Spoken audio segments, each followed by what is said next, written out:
Sebelumnya, warga di sekitar Makassar Mall, Kecamatan Wajo, Kota Makassar digegerkan dengan sesosok jasad bayi ditumpukan sampah dengan kondisi mengenaskan dalam keadaan terbakar.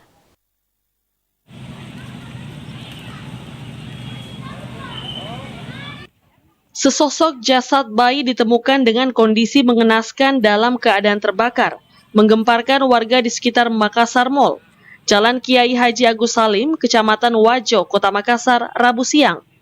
Penemuan jasad bayi di tumpukan sampah yang telah dibakar pertama kali ditemukan oleh sejumlah anak-anak yang melintas di jalan tersebut.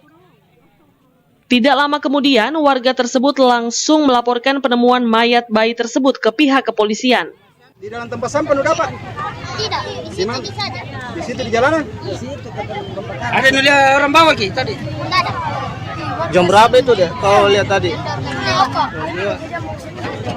Dalam kardus memang. Dalam kardus memang. Itu Kira apa pertama itu al? boneka. Kira boneka? Menambil tembak deh. Oh, mau ngambil. Apa tadi kau bikin di situ deh? Main-main?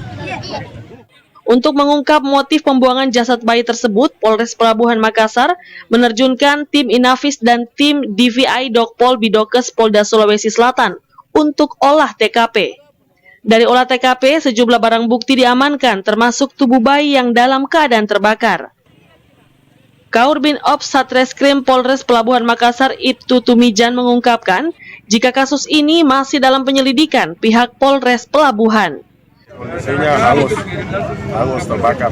Bagian apanya bang yang terbakar? Bagian tubuhnya.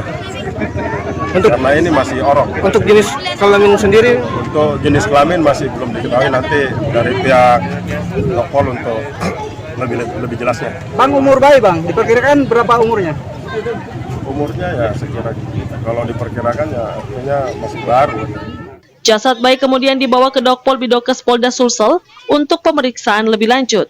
Rusmawan Dirara, Selebes TV.